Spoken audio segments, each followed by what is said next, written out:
લોકો લાખોપતિ થાય છે, એટલે એના જીવનમાં લાખ રૂપિયા 15, 20, 25 વર્ષની મહેનત પછી થાય છે, અને રોજ સેંકડો લોકો કરોડપતિ થાય છે રોજ. Business and money is good, but it is not the biggest thing in life. How you do it, what are your intentions, what is your contribution, how exactly you see the path, how exactly you see the future means a lot. એનો બહુ મોટો role છે.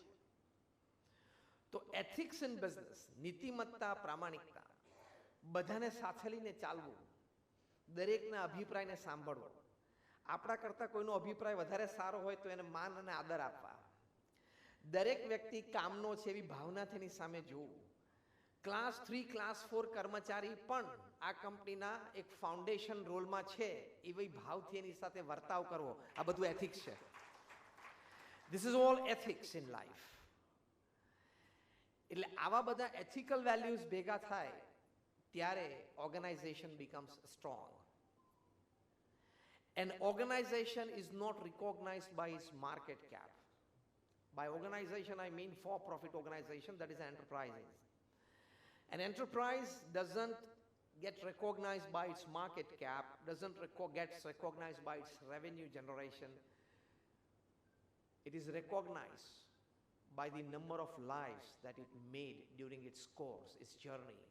And we congratulate Abhay Ispat for its 75 years of journey, making many lives. ઘણા બધા જીવનોનું એમાં ઘડતર થયું. 2 દિવસ પહેલા જ રતન ટાટાના પહેલી પુણ્યતિથિ હતી. જે વ્યક્તિ અને જે ચહેરાએ ભારતની કોર્પોરેટ વર્લ્ડને વિશ્વ પ્રસિદ્ધ કરી. ભારતમાં પણ કોર્પોરેટ સ્ટાન્ડર્ડ્સ છે પશ્ચિમને દેખાડનાર કોઈ એક વ્યક્તિ હોય તો દેટ ઇઝ રતન ટાટા. એ નામ પ્રમાણે રતન એટલે રતન જ હતા. એમણે એક બહુ સરસ વાત કરી.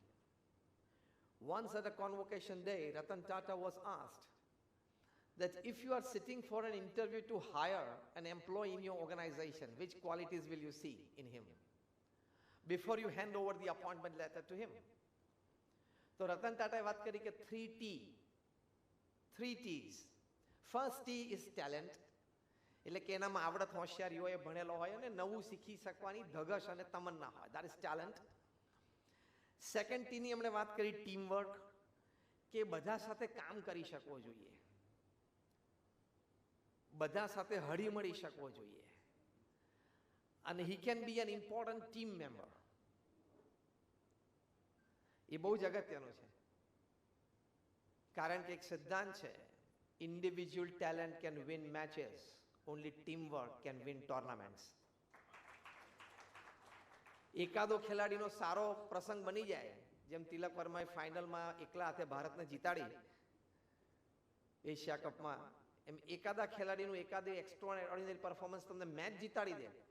ટોર્નામેન્ટ જીતવી હોય તો બધાનું પરફોર્મન્સ જોઈએ.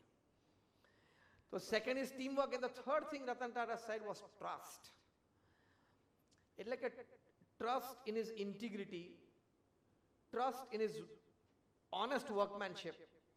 તો રતન ટાટાને પૂછવામાં આવ્યું કે આ 3 ટી તમે જે વાત કરો છો, talent, team work and trust, એ 3માંથી એક ટી તમારે પર્સનલી સિલેક્ટ કરવો હોય તો રતન ટાટા તરત બોલ્યા ટ્રસ્ટ. એમની પુણ્યતિથિ નિમિત્તે આપણે આજે એમનું સ્મરણ પણ કર્યું ને એમના જીવનમાંથી એક સારી વાત શીખવાનો પ્રયત્ન પણ કર્યો કે ટ્રસ્ટ, એ વ્યક્તિ જેને હું કર્મચારી તરીકે સિલેક્ટ કરું છું, ટ્રસ્ટ એટલે મારે એનામાં ટ્રસ્ટ તો ચેપ્ટર 2 છે, એને ઇન્ટિગ્રિટીમાં ટ્રસ્ટ હોવો જોઈએ, એ કહેવા માંગે છે.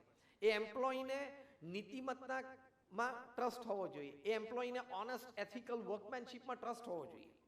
That is most important.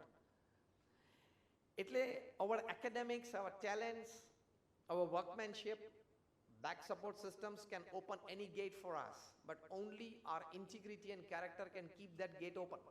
નહીં તો બધા દરવાજા બંધ થઈ જાય.